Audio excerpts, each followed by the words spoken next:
Julie a été promise à un mari à son insu. Orso Orsini, surnommé le Borgne, appartient à une puissante famille de nobles dans laquelle la volonté du futur époux n'a aucune importance. Le mariage sert à accroître fortune et influence. Il est arrangé par les familles et consommé symboliquement selon les anciennes coutumes sous leurs yeux.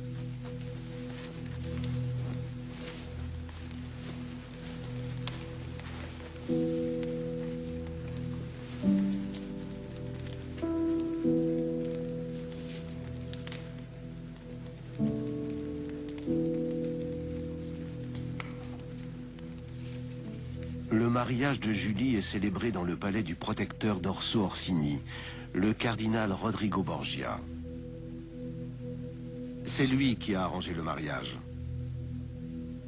Cet Espagnol est le vice-chancelier du pape et après le Saint-Père, l'homme le plus puissant de Rome.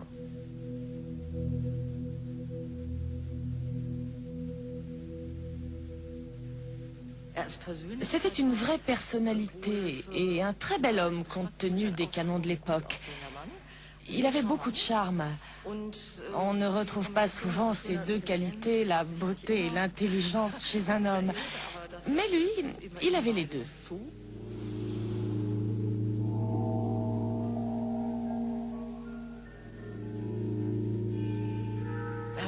Il avait une grande fortune personnelle.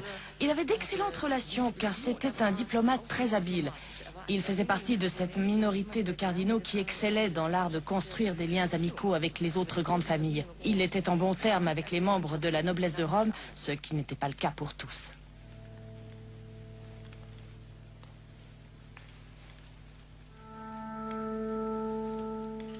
Je ne savais pas comment devait se dérouler la nuit de noces.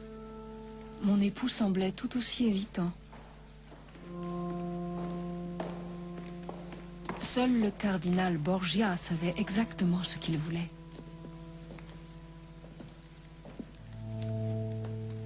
Il m'avait suivi des yeux toute la soirée.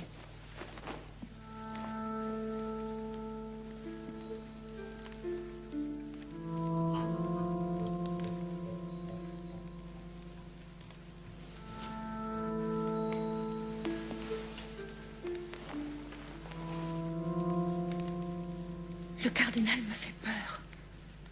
Si le cardinal te demande quelque chose d'inconvenant, es-tu prête à le repousser? Évidemment, oui. Alors, nous allons faire en sorte que le cardinal ne te quitte jamais complètement des yeux.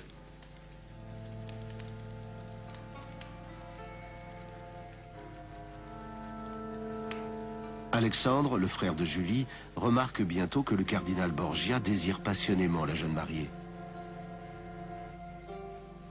Il n'essaie nullement d'empêcher cette passion, bien au contraire. Il agit en entremetteur.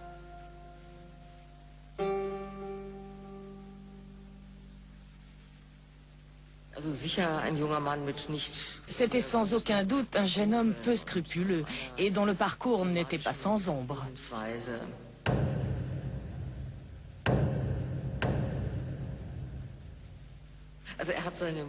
À 18 ans à peine, il avait réussi à faire enfermer sa mère dans un cachot parce qu'elle avait fait quelque chose qui ne lui avait pas plu. Après tout, c'était peut-être possible à l'époque.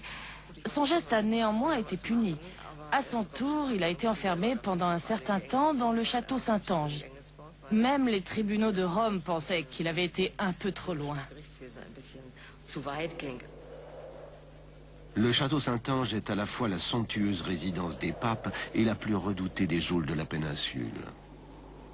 Personne n'était parvenu à s'en évader.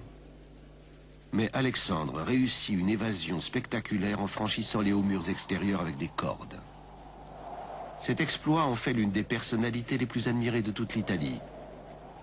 Plus de 300 ans plus tard, Stendhal s'en inspirera pour Fabrice, le personnage principal de la Chartreuse de Parme.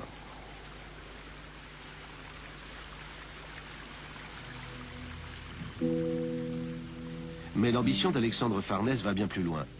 Il veut accéder au sommet de la société romaine. Et pour y parvenir, il ne s'encombre pas de scrupules et se servira de sa petite sœur Julie pour obtenir les faveurs du cardinal Borgia.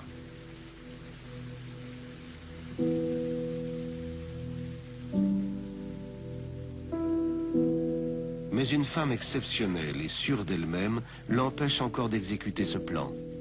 Il s'agit de la maîtresse de longue date du cardinal, qui lui a déjà donné 4 enfants. Elle s'appelle Rita Vanozza Catanei.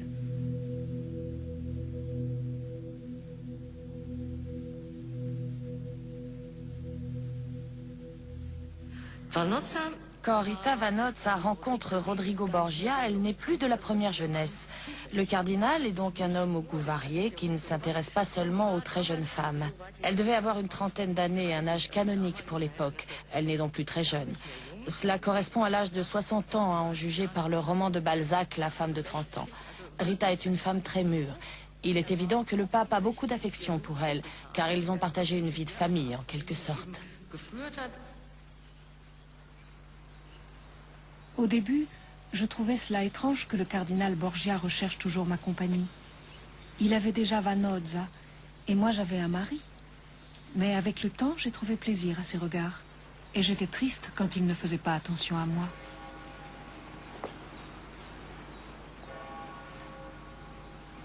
Prenez garde, votre éminence. Les Romains répandent des libelles contre vous et votre jeune protégé. Cela nuit à votre réputation et aussi à votre avenir. Quelles sont ses pensées? L'âme de Julie n'est que pureté. Au fond, elle n'est qu'une enfant innocente. C'est le plus vieil artifice qu'utilisent les putains. Évite l'aigreur. Cela te vieillit. Nous vieillissons tous deux.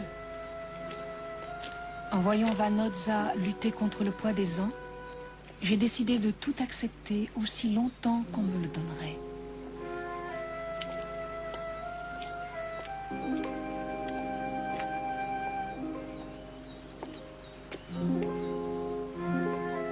Vous avez le visage innocent d'un ange, Julie. Mais que se cache-t-il derrière cette jolie peau? Peut-être la gueule d'un démon. Laissez-moi!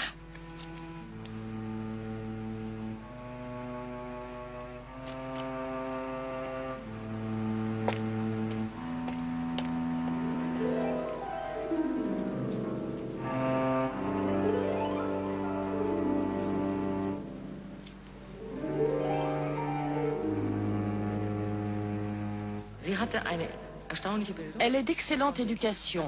Elle parle le latin, l'italien et d'autres langues peut-être. Elle sait chanter et elle a appris à danser. Pour cet homme de 57 ans, elle est peut-être une interlocutrice de choix dans certains domaines, malgré son jeune âge. Elle n'a que 15 ou 16 ans, en tout cas bien moins de 20 ans. C'est sûrement extraordinaire pour une jeune fille. Il ne faut pas bien sûr oublier qu'elle est dans une situation particulière. Ça ne pouvait pas se passer autrement à l'époque. C'est la jeune fille qui est désirée par un homme de haut rang et de pouvoir. C'est un état de fait que même l'histoire ne peut nier. On ne peut pas mettre ça sur le compte de la légende. Cette liaison a bel et bien existé. Et la jeune fille est bien sûr fascinée.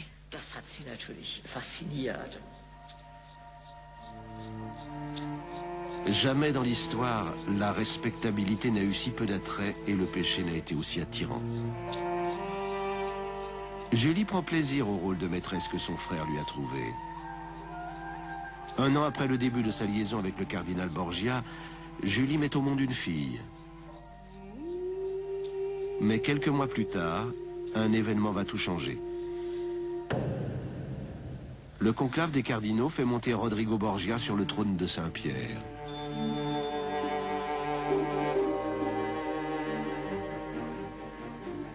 Le 10 août 1492, il devient pape. Quand le maître de cérémonie te fera signe, tu pourras lui baiser le pied. Puis, tu t'agenouilleras sur le coussin et tu baisseras la tête. Rodrigo ne fait pas autant de cérémonies quand il vient me rejoindre dans nos lits. Ton amant n'existe plus. Il ne s'appelle plus Rodrigo Borgia, mais Alexandre VI. Et en tant que médiateur entre Dieu et les hommes, il a déjà un pied dans les cieux. Il y a un mois, je l'ai senti bien terrestre. Et j'ai un enfant de lui. N'oublie pas, il en a 7 autres. Et sa famille est avide.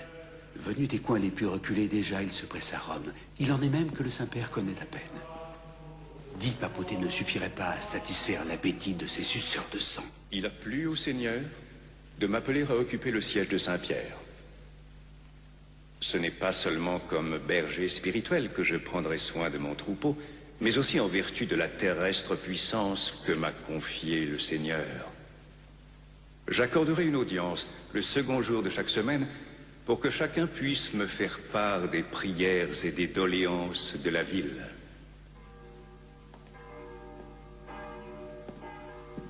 N'aurais-tu plus confiance en ta petite sœur? Le pape peut exaucer tous tes désirs si je l'en prie. Et s'il le veut. Peut-être n'avons-nous plus notre place dans ce jeu. C'est ce que nous verrons.